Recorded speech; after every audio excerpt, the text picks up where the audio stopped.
Good evening and welcome to Crosstalk. Father Dave has the night off, but he'll be joining us again next week. Tonight, we're going to be taking a look at the post-holiday blues, at planning ahead for the new year, and at what direction your spiritual life will be taking in 1986. And for these discussions, we will have our in-studio guests. We also have a little something extra in that we'll have some man-in-the-street interviews about how people deal with the post-holiday blues. So stay tuned. We've got a lot in store for you tonight.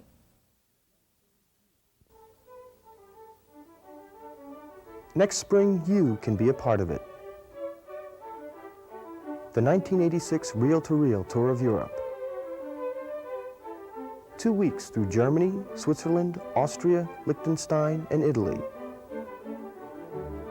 Hosted by Father Dave McGowan. Mark your calendars for next spring and watch Reel-to-Reel for more details, and be a part of it. I think I feel it right after the kids open all their presents on Christmas morning. It's like all the preparation is done. And what do you do about that? Well, one of the best things that I like to do is take off for work for the next few days, a little vacation, and that generally helps. What I try to do is to put the Christmas season in its right perspective. And I really try to keep Advent, and then I try to keep the 12 days after Christmas, right up to Epiphany. And I think that if we could just get back to that custom, we're in the joy of Christmas much longer. We have 10 children and we don't have time to have post-holiday blues. Welcome back. My first guest this evening is familiar to many of you, Dr. Richard Fitzgibbons. Dr. Fitzgibbons, welcome to Reel again. Thank you, Bill. Now, we are going to be speaking about this evening the post-holiday blues. And most of us experience a normal letdown right after the holidays, in this interim between Christmas and New Year's. You have the turkey carcass in the refrigerator and the wrapping paper is all in the trash can, and you feel a sense of disappointment that the holiday season is over. Now, what is the difference between this normal letdown and the severe emotional pain that many people experience at this time of the year? That's a good question. Many of us have a slight reaction of disappointment after the holidays are over. We have high expectations, and maybe they were filled and maybe they weren't. So that accounts for a mild reaction to holiday pain. But there are other people who have very, very significant holiday pain. These people seem to be doing fine until late November, early December. Then suddenly it's as if this black cloud comes over them, and they become sad, or they become angry or guilty and withdraw. Why does this happen? Well, I think one of the major reasons it happens is because each of us has stored within us all the memories of Christmas and the holiday season from the time we were children. And for many people, these memories are associated with very positive, nice feelings, both emotional feelings and spiritual feelings. However, there are significant numbers of people whose childhood experiences and teenage experiences of Christmas were painful. They were lonely, they felt the pain of poverty, they were angry, a loved one wasn't there. And so at the holiday time, many of these people have unconscious associations to these memories. These memories are clicked on, and the emotions connected to them actually emerge and deprive them of the happiness and the joy that they should really be feeling at this time of year. What would you say is the main emotion that prevents people from being happy at this time of year? The major emotion that I see at this time of year that really interferes with a person's happiness is loneliness. That feeling of loneliness, feeling of that something is missing in their life. And frequently they don't even know that. They just have a kind of a down feeling. But when you explore it, it's usually there's a certain emptiness in their life. And it may be an emptiness in the present, but frequently it isn't the present at all. It's their childhood or teenage years that gave rise to this deep feeling of loneliness that has never gone away. Now, do men and women deal differently with these conflicting emotions from their past or present? Well, we can't overgeneralize, but from my experience, I've seen women tend to work a little bit harder at this. And I think it's because the reason for it is that little girls are much more honest about their emotions than little boys. So we males tend to push our emotions aside and tend to think that they don't bother us, when in fact they really might bother us very significantly. So there are many women who've had difficult experiences over the holidays when they were children, and they make a specific point of being determined that what they went through will not happen to them again and to their children. So they try to make the holidays very happy and very joyful. Where many men, because they deny their emotional pain more than women, become victims to sudden negative feelings and succumb to them and don't work hard enough at overcoming the loneliness, the anger, or the feeling sometimes of guilt or insecurity. And I think another reason why men tend to deny it is because at this time of year, many women have a really wonderful feeling about giving the greatest gift of all, their love. And many men don't appreciate how powerful their love is. And they think, well, the most important thing I can give to my loved ones are material possessions. And they may be in a position where they just simply don't have the funds to give materially, and therefore they feel guilty or inferior. Let's touch upon that briefly, the guilt associated with not being able to give enough to your loved ones at this time. Yeah, it's a problem. And I think it's really a result of many people being brainwashed about what this time of year should be. They think it should be a time of excessive giving or materialism, when, as Christians we know that really isn't what the season is really all about. It's about the experience of love. And many men I've treated, and women who have this guilt feeling, can get rid of it if they really put the priorities in their life, make them clear, that material possessions and gifts aren't the most important thing at this time of year. The experience of warmth and love and closeness are. How do you combat the depression and the severe pain that is going to envelop so many people at this time of the year? Well, there's no simple solution to that, Belle, but I think the way sadness develops is that we have a hurt in a relationship or an event. It leads to sadness and then to the emotion of anger. So these two emotions are linked together. And you can never free a person from loneliness and sadness without also freeing them from anger. So you have to help a person learn to let go of their anger, to forgive, to get rid of that anger, and in doing that, some of the sadness diminishes. Secondly, the sadness can diminish by really working at family relationships. Many people are lonely because their families are divided. There have been arguments over the years, and they haven't really gone to these people to try to reestablish their relationships. I put a great deal of pressure on people to do that, to try to reconcile their loving relationships, to try to forgive their loved ones, and to try to trust again. It's not easy, but it's really worth the effort to try to trust your loved ones and open your heart to them at this time of year, because we all want to feel warmth and great love at this time of year. Now, how can your spiritual life help you in dealing with this emotional pain? Well, it really can help.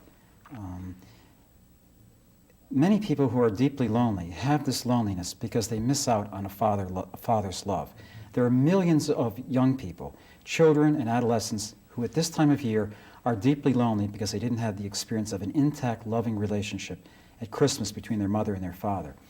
I treat many of these young people and adults and suggest to them they think about God as a loving father. The psalmist says that God will father the fatherless, and that's just not a religious expression. It can become literally a feeling that can give a person a feeling of warmth and help heal this emptiness that causes loneliness and anger. Doctor, we only have a little bit more time here, but I would like to know if you have any suggestions for emotional well-being in the new year. Well, yes, I do, Belle. The major one would be this. We all want to have healthy, loving relationships. The single major block to loving relationships is the emotion of anger. That emotion, I would just encourage our listeners to deal with that emotion, to not let that emotion control their lives or limit their loving, and to really be open to expressing less anger this year and to forgiving more. Because in forgiving, we resolve the anger and our hearts remain open. And speaking of the new year, you'll be with us again on your relationship segments. Good. And we'll be looking forward to seeing you. Thanks for being with us. Please stay with us, because up next we're going to be having a psychologist with tips for planning in the new year. So don't go away.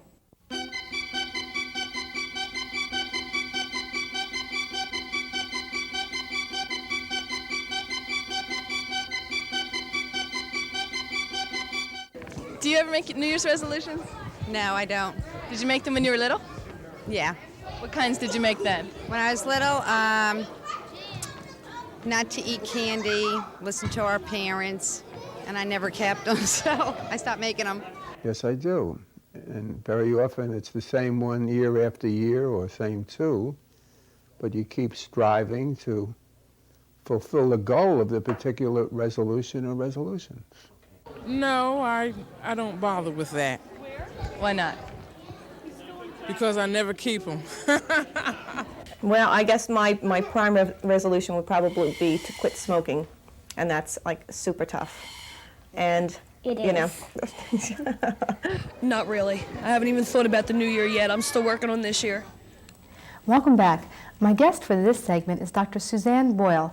Dr. Boyle has a private practice in Glenside, Pennsylvania, and she's associated with the Counseling Center at LaSalle University. Welcome, Dr. Boyle. Thank you. I'd like to start by having you explain the significance of New Year's, not just in our culture, but in cultures around the world. Well, New Year's appears in all cultures, and I think in all religions, that there is some point in the calendar that they regard as the end of the old year and the beginning of the new, and they celebrate it and have some kind of symbolic ceremonies associated with it. Now, you said that it is the end of the old and the beginning of the new, and that's a very important psychological point for all of us. In connection with that, why do we make resolutions?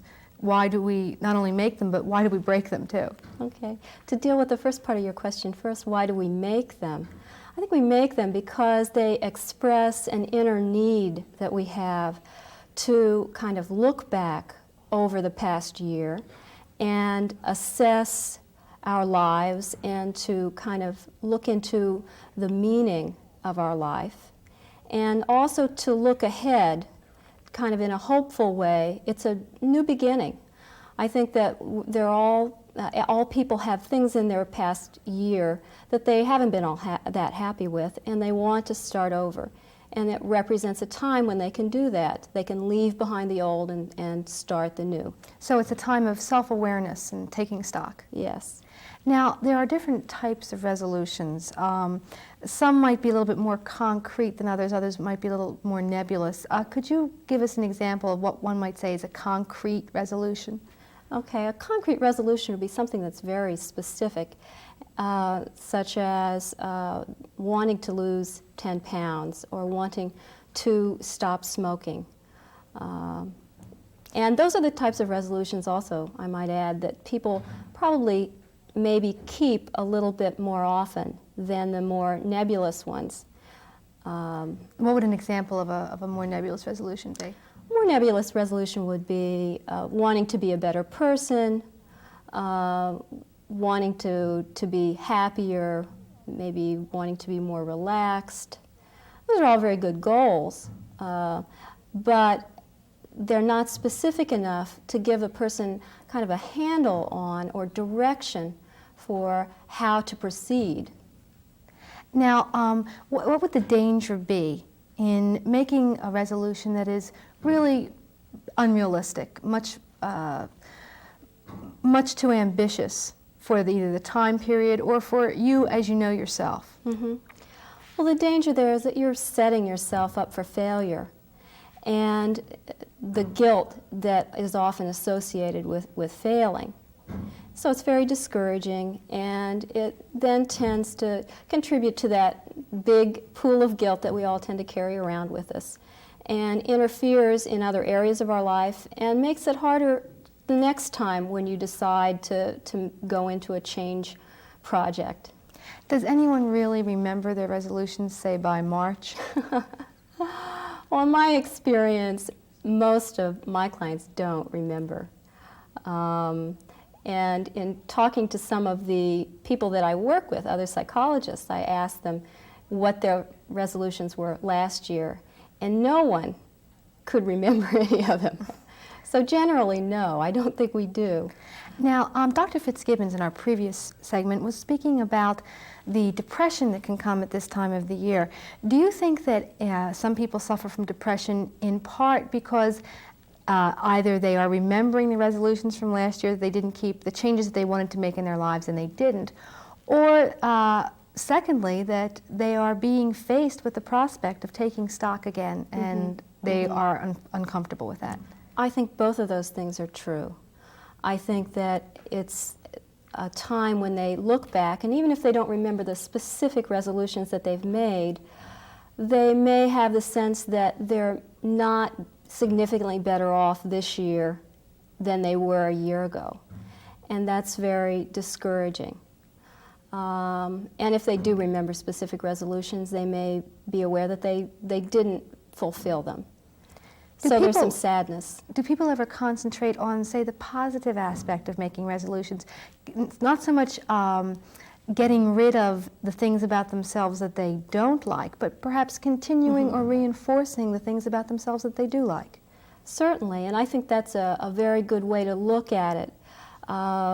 as human beings, we have a real inner drive to be all that we can be. And I think that in our culture, we maybe emphasize that a little bit too much, but I think that because we want to change and we want to be better, that we can make the most of that if we are careful in assessing what kinds of things we want to change about ourselves, and if we do that in specific ways so that it increases our chances of actually being able to follow through with it. Now, how do you advise people to plan for the new year and to make their resolutions? Well, first of all, I would say look at your resolutions. Write them down and divide them into two groups. There's the group of kind of global things that maybe aren't that important to you. They're overall ways to spur yourself on. I want to be a better person, or things like that. And I think to some extent just the process of having looked back and made that goal is enough. The other group would be the more specific things and the things that have a higher priority for you in terms of wanting to change. And that's the group that we could work with then in terms of helping the person be more specific about the goal, breaking it down into smaller steps, because losing weight is a fairly broad goal. Even losing, say, 10 pounds is broad. But if you identify a number of behavior changes that need to occur in order to achieve that goal, for instance, just something as simple as just cutting in half the size of your portions, or not eating standing up, or not eating while watching TV, it helps increase the chance that you're actually going to follow through with that. Doctor, what are some of your resolutions for the new year? Well, I would like to learn how to say no. I'm chronically overextended, and I think I've made the same resolution for about the last 10 years, so maybe this year I'll actually fulfill it. Well, I certainly hope one of your resolutions is going to be that you'll watch Reel to Reel every week, too. I'll put that on my list. Oh, well, I appreciate that, and we hope that all of you will put that on your list as well. So far this evening, we've spoken with Dr. Richard Fitzgibbons about dealing with the holiday blues, and with Dr. Suzanne Boyle about resolutions. Coming up in our next segment, we'll be giving you some tips for your spiritual direction for 1986. So please stay with us.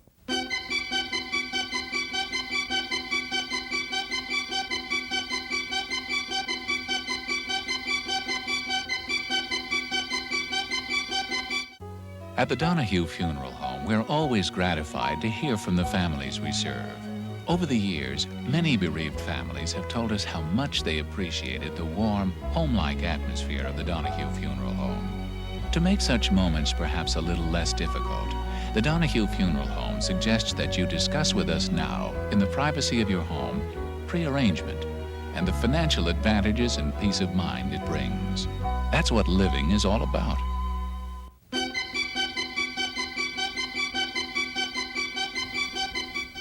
Welcome back.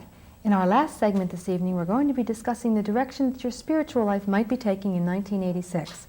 And our guests for this segment are Ron and Kathy Fair of St. Monica's Parish in Berwyn, Pennsylvania. Ron and Kathy are also members of the staff of the Pastoral Matrimonial Center in Elizabeth, New Jersey. Welcome, Ron and Kathy. Thank you. Now, and Dr. Fitzgibbons was talking about how loneliness affects people at this time of the year, and Dr. Boyle, in our previous segment, was speaking about resolutions that we make. Now, I'd like to try and incorporate those two thoughts and talk about how we can make some resolutions to ease loneliness in our lives in 1986. Kathy, perhaps you can start off with this for us. Well, I think we have to start right at home with our own love life, wherever it may be, if you're married or if you're single, with those that are closest to us, and resolve to live in love with them. Resolve to be for them, and to be life-giving and loving in those relationships that are most intimate in our lives. I know as soon as we start talking about relationship, all the flags go up and everybody says, but I'm single. But I don't really think that anybody is single. I think that everybody's a daughter or a son or a father or a niece. Everyone has those relationships. Even if it's just with a roommate, we live with people, and it's there that the spiritual life is lived out. And that's where I would aim for my first resolution, is to live in love there. Ron, do you have any further comments on that? I think we often tend to think of our spiritual life in a very compartmentalized way, and we think of ourselves and Jesus, and we think of our prayer life. You know, I love that, thinking of it in terms of our love life. You know, I'd love to ask everybody, instead of your prayer life, how's your love life? Because when we talk about love, we're really talking about Christ alive in us. You know, as St. John tells us, God is love, and he who abides in love abides in God, and God in him. And so when we think about our love life, we're really talking about the experienced presence of God in our lives on a daily basis. How much are we loved and loving other people day to day? So we have to look at the flesh and blood reality of the people that are in our daily lives and how much we are experiencing being loved and loving them day to day. So, in other words, to improve our spiritual life, we also have to improve our life with those around us. What part does communication play in this? It plays a very, very important part. To really get to know someone, you have got to communicate, and you have got to communicate at a level that's deeper than just dealing with the externals. You know, you can know about me if you know where I live and where I work and how many children I have, but you don't really know me. You're not in touch with who I am as a person.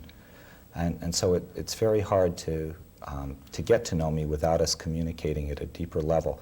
And that level is a feeling level of really understanding my internal reaction to things, because then you know what makes me tick and who I am. So being able to communicate at that level is crucial to building relationships. Kathy, this isn't an easy thing to achieve, is it? No, not at all. It takes trust, it takes vulnerability, it takes sincerity and confidence, you know, and it also takes accepting yourself, I think, you know, because if you can't face your own feelings, you can't share them with somebody else. I think probably, especially in families with adults with their adult parents, a lot is left unsaid. You know, there's all kinds of expectations that go on, and loneliness happens there because you feel so misunderstood, and it takes a lot of guts to come out and say, this is what I think you expect of me. Is that true? You know, this is how I feel when you do that.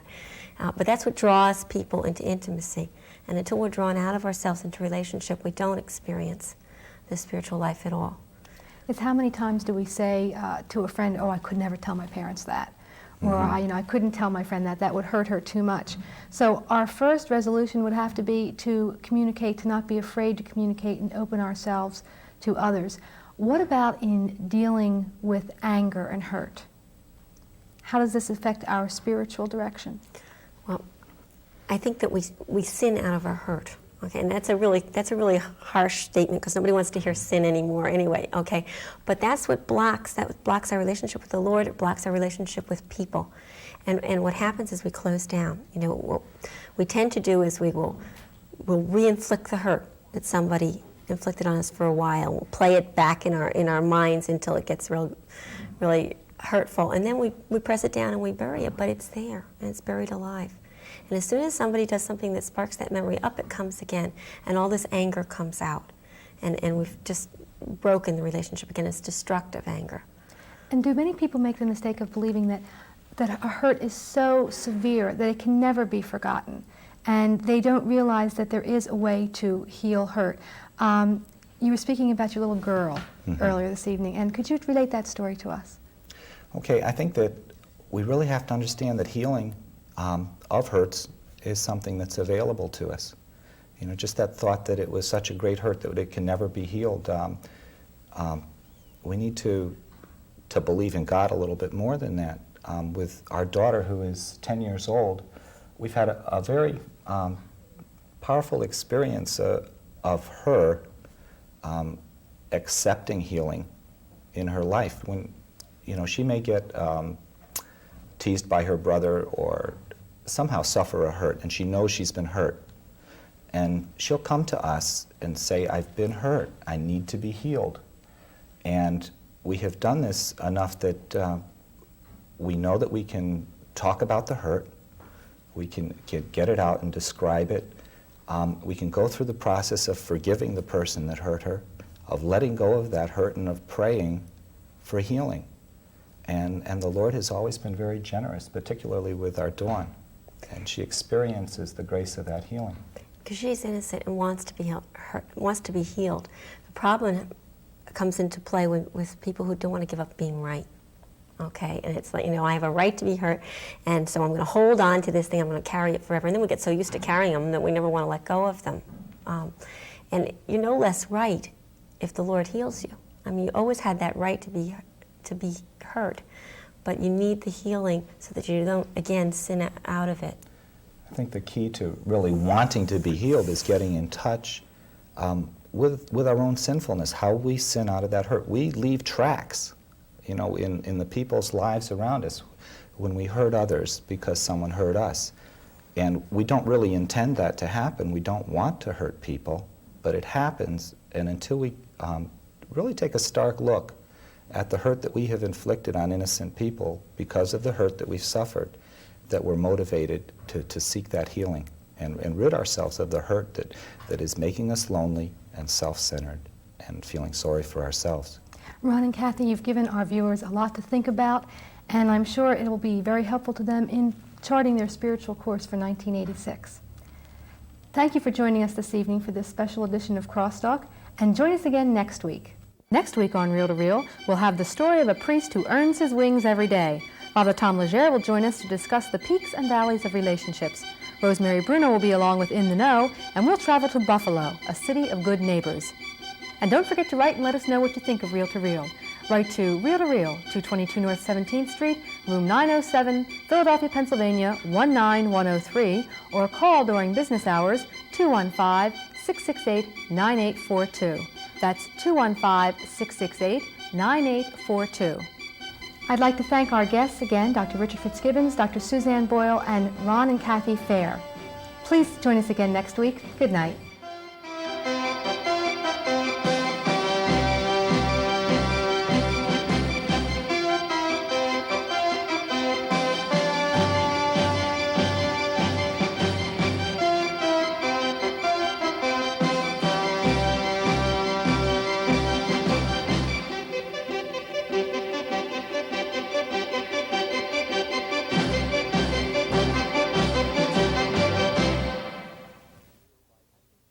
Travel arrangements for Reel to Reel by Atkinson and Mullen Travel of Media, PA.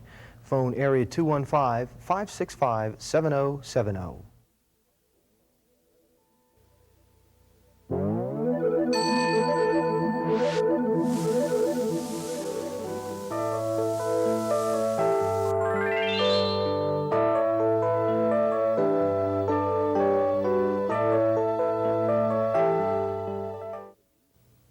Hi, and seasoned greetings.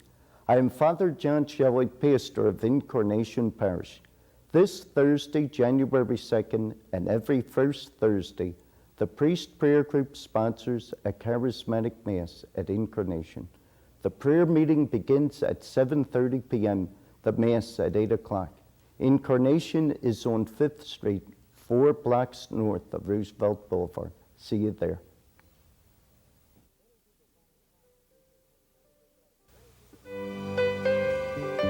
Many people find retirement isn't as much fun as they thought it would be. Too much time on their hands, too little to do. The Retired Senior Volunteer Program has thousands of opportunities for retired executives, housewives, engineers, teachers, whatever your skills or schedule. RSVP has something to fit anyone's interests. You've learned a lot in your life. Share the experience of a lifetime.